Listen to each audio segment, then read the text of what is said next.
How y'all doing tonight? I'm trying something new out. I bought a holder for the phone. So I just got done drilling and tapping these holes to mount this servo mount that I got. Because I don't like the factory ones because I'm putting a motor in this one.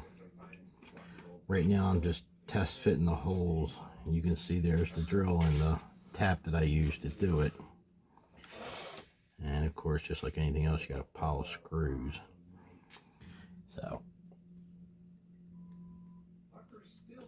I don't know if anybody wanted to see me drill and tap the hole, so I didn't video it. But I'll show you how I put together the steering on my truck, because I'm going to do this one the same as I did the big truck. So let me get these couple screws in and line everything up, and look at that. Drill 4 holes, tapped them, and they went perfectly in there, blind. No measuring. Nice and tight. Okay. I got to put the rest of this back together. I don't think you guys want to see me do that, but I don't know. I got to see, I'm putting this motor in it.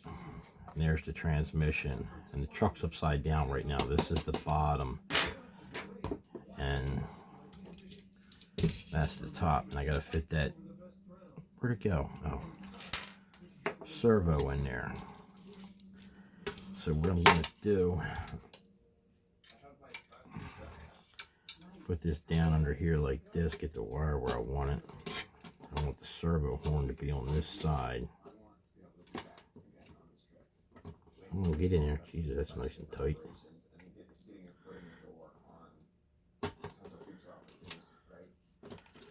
That's my problem. I make everything too tight. That's why I got a box of files to straighten it out.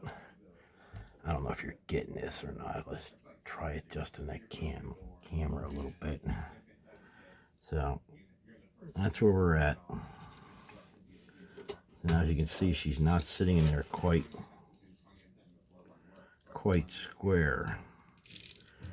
So we're going to take a file and we're going to file a little bit of this off right here just to clearance it. So we need to be about right there. Right there, we probably need to take about a ½ mil off, maybe a mil. So let me show you how I mark stuff. This is plastic, these are not aluminum. The other ones on the other truck are aluminum. These are plastic. I do the same thing when I mark plastic or aluminum. I have a scribe with a surgical blade on it. And I'll just take that little thing here and I'll just mark it on the end like that.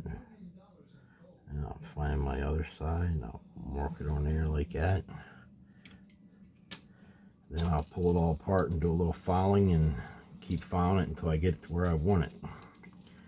So give me a minute, let me file this, and I'll bring you back and show you how it fits. Okay, I'm back. You can see where I filed it off. Then I'll grab a straight edge and of course check it for straightness and squareness. And I don't like it, so I'll do some more filing on it. Have these little squares and you know how to use a square.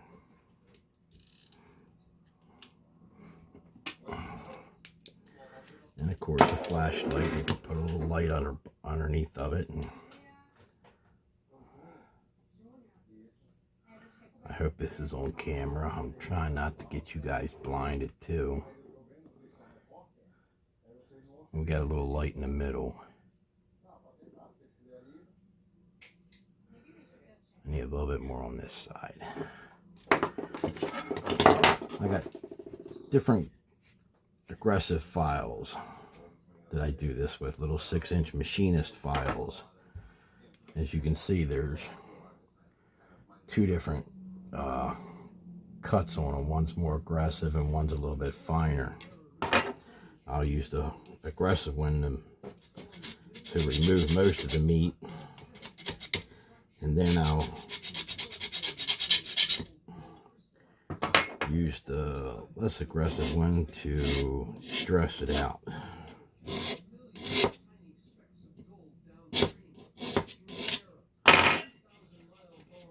That ought to be good enough. That's my saying for everything. It ought to be good enough. If it ain't good enough, we'll make it good enough. So now, according to the other truck, we want this horn on that side. So let's pop the wire through there. This is probably sucking for a video, but we'll see how it turns out. I'm so used to working right in front of me and not for a camera. So let's push that up in there. Flip it over.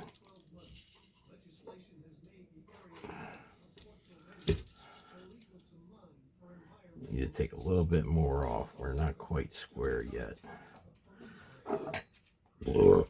Excuse me. Take my little trusty square there and stick it in there like that. And see what our vertical squareness looks like. Yeah, see, we're touching at the top, but we're not touching down the bottom. So this thing is actually canted like that. And as you can see, it's going under the frame rail, not up on top of it where it should be. So with the it's canted backwards. So it means I need to take a little bit more off of this edge. I'll be back. Let's see how it fits now.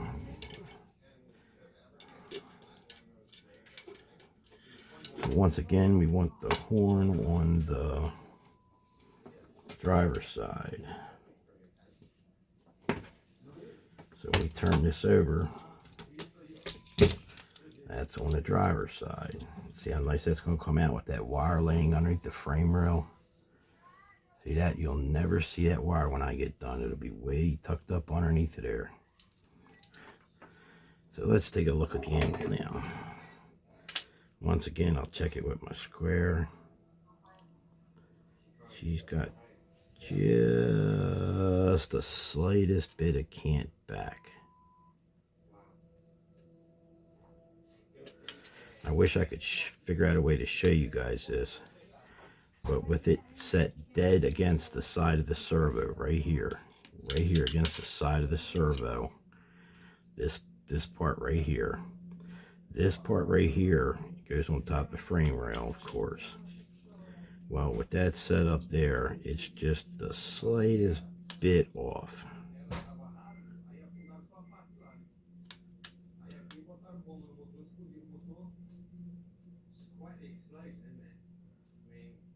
That's me lifting it up and down to get it on the frame rail. But there's no gap, basically.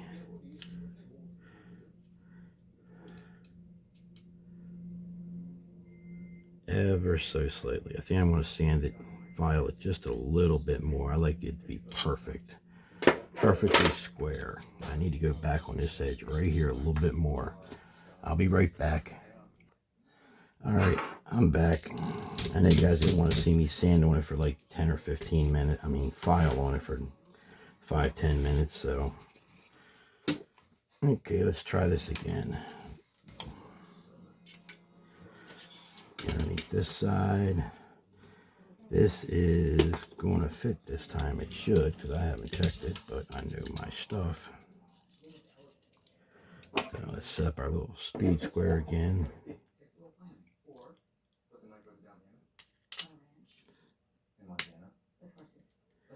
As they would say, dead nuts. I don't know if you guys can see down in there. Of course, I imagine you can't, but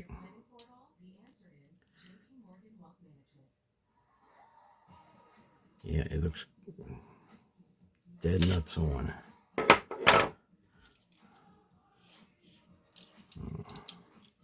Let's see how it mounts up. So they say use these short screws with these little flat washers.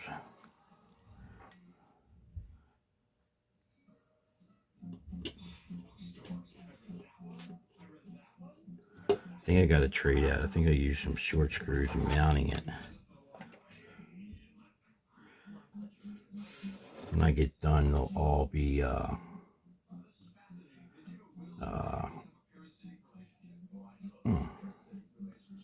button head screws like this. I'll get rid of all them factory Phillips screws on this thing. I gotta go down here and check. I think I put some short ones down here. Yep. There's a short one.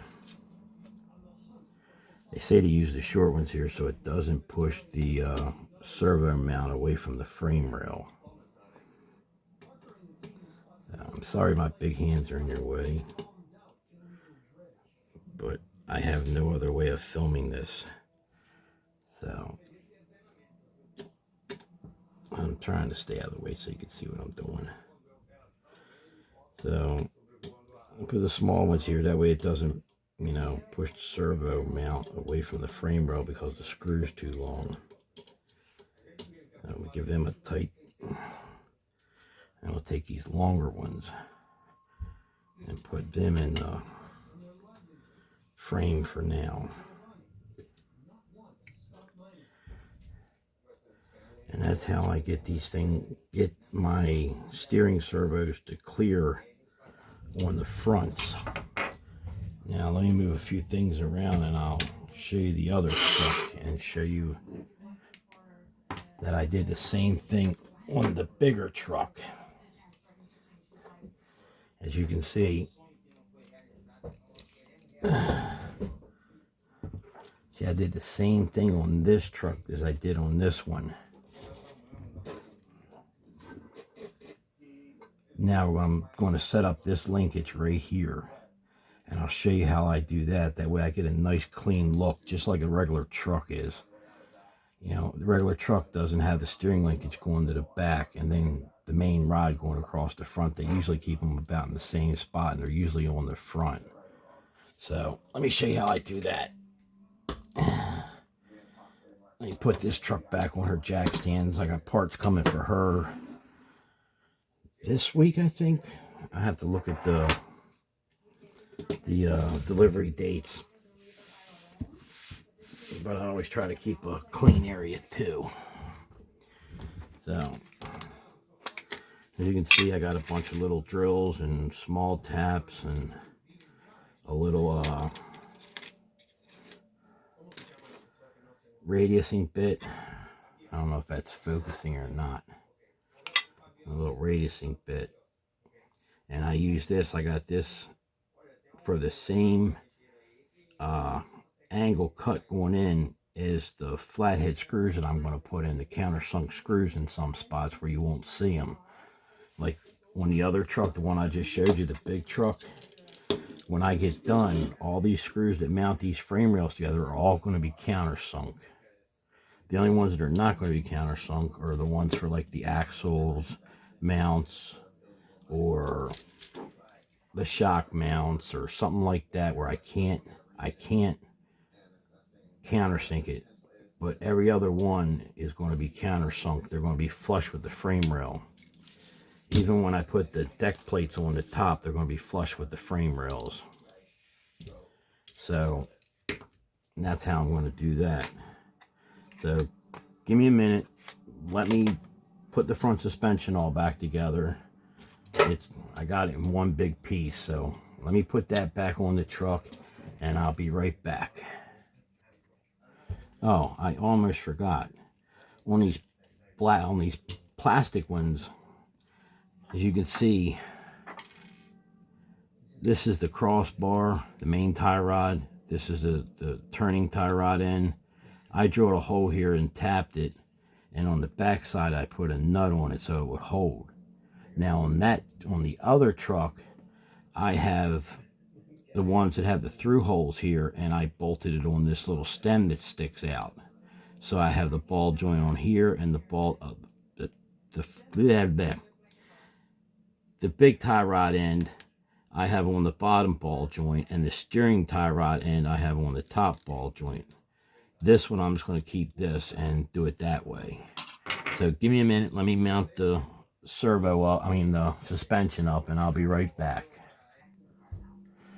I just had a thought about these little shoulder bolts. You know how they got this straight shaft here, and then it's got a shoulder right here, and then they got the threads. Those are 3mm threads, I think. Because I really don't like these Phillips screws. In order to get to the Allen screws that I like the look of better, I think I want to try to get a small piece of copper tubing, so that way I can put the copper tubing inside the spring and then put the bolt all the way through, thereby eliminating these Phillips heads. And I can have the Allen heads on here, and I got tiny little pan head ones, and I think they would look a lot better than these Phillips ones. I'll be right back. So let me know if you'd like to see me do that, so you can understand what I'm talking about. So if you look in the Tamiya book, it says for this one to be 28mm apart. That is too far apart.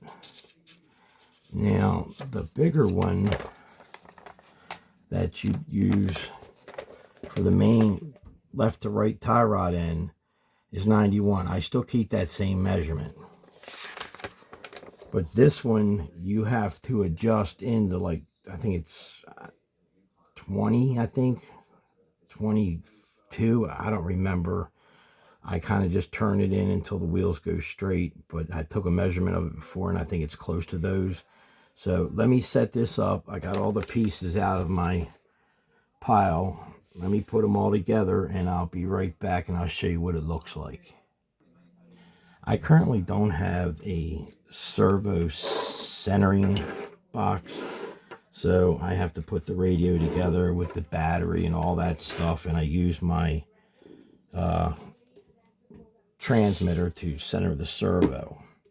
So once I get my servo centered, then I'll put my horn on. So give me a minute, let me unplug all this and get everything ready, and I'll show you how I finish this up.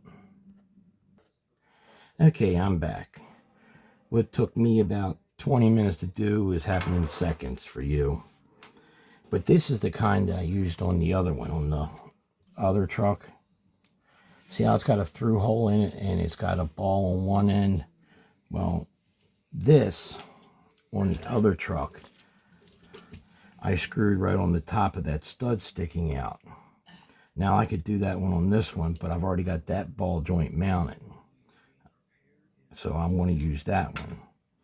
But these just screwed right on the top, and it makes it really nice. I might do that later. I don't know. I play everything by ear. Let's see how good this one works out first. So take this and this little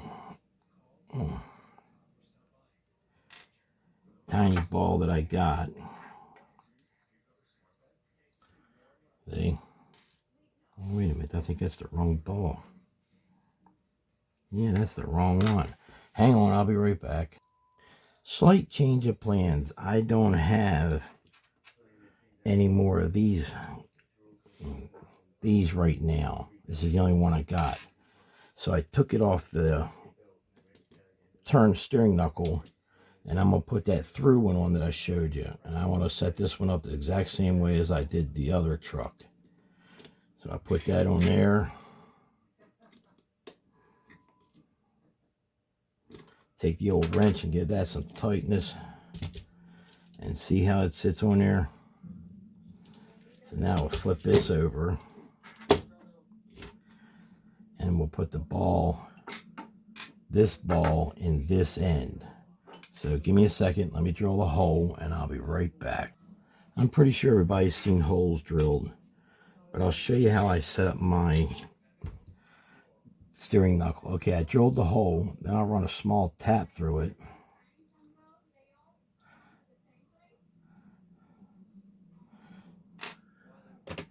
Let me get the tap handle. It's hard with one finger. So, even though it's plastic, it'll still cut some threads. And it does help a little bit. I think it does.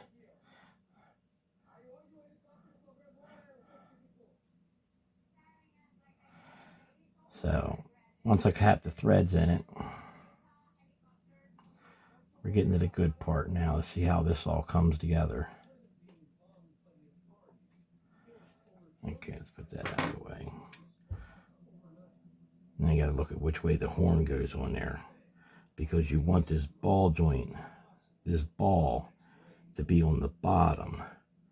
So the horn goes on like that. So we're going to push it from the bottom out. This is really hard.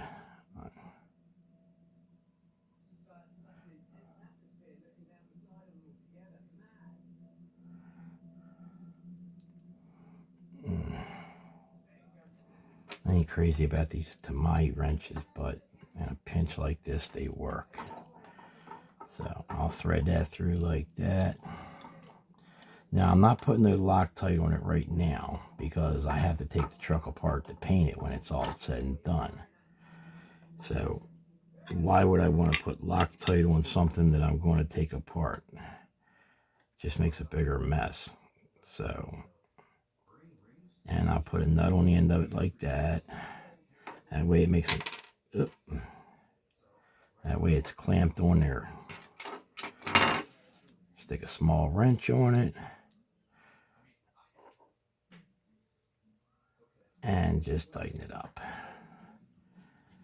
Now, I've already centered the steering horn. So I'll take and put this on here now. And this is where the fun starts to begin. Because after I put this on, we start putting it together, and then we're going to do a front end alignment.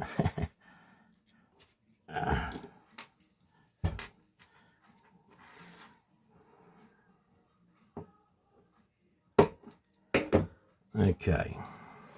And yes, later on, I'll take a Dremel. When I go to put the truck together for the final time, I'll take a Dremel and cut that off when I take it apart for paint. That way, when I put it back together, that will already be sized.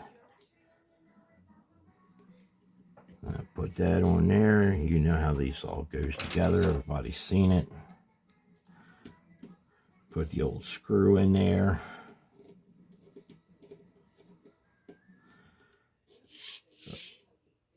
Give it a little tighten. Yes, I know it moved a little bit. And then I'll just twist this in until I get where the front end goes straight, and then I can fine tune it on the remote. Still not straight. You just keep turning it in. I forget what the measurement is between them. I measured it one time.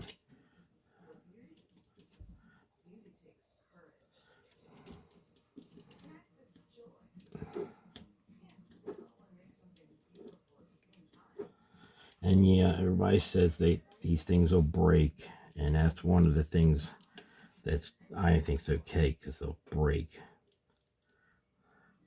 So it's not perfectly straight yet.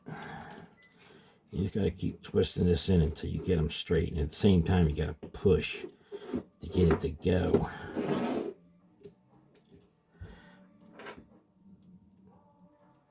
And that's close enough. We can fine tune the rest of it with the remote.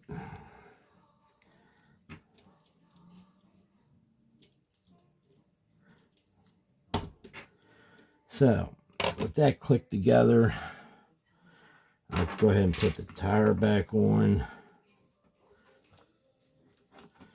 After I get the tire back on, give me a minute. Let me hook up the receiver and show you how everything works. So 1 second. So like I said, I don't have a servo, centerer where you can move the servo back and forth. I forget what they're called right now, but I have to use my radio unit. So I plugged all that in, put that into the steering, and now, as you can see, it works just fine. Got to adjust the end points, but pretty much you see that it's got plenty of clearance too. Look at that. It's got plenty of clearance between them two. Between the tie rod and that ball end. But I think the truck turns sharper when you put the steering out here, because then it's not hitting back here on that shock absorber mount, spring mount, whatever you want to call it. It's where the shock absorber goes up to. This piece right here hits against here. As you can see, it goes all the way past the inside of the leaf spring here. Back here, it stops like right about here. So I get a much sharper turn. And if I can get a longer one of these, I could even get a little more turn out of it, because right now that black piece is hitting that servo on the inside. But once see how it's jerking the suspension?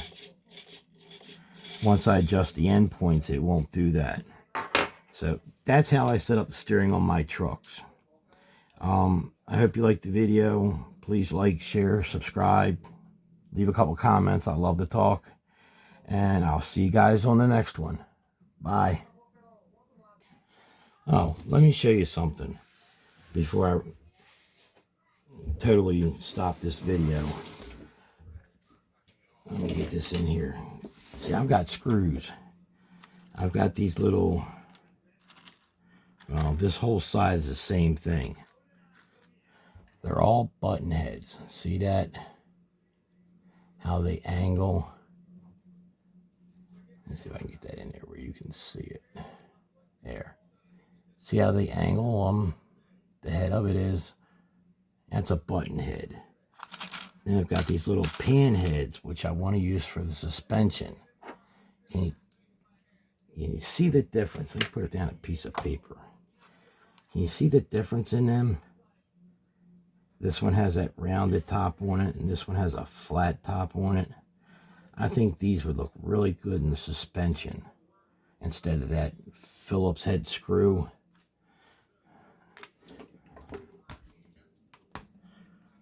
Instead of that screw right there, I think that pan head would look better in there.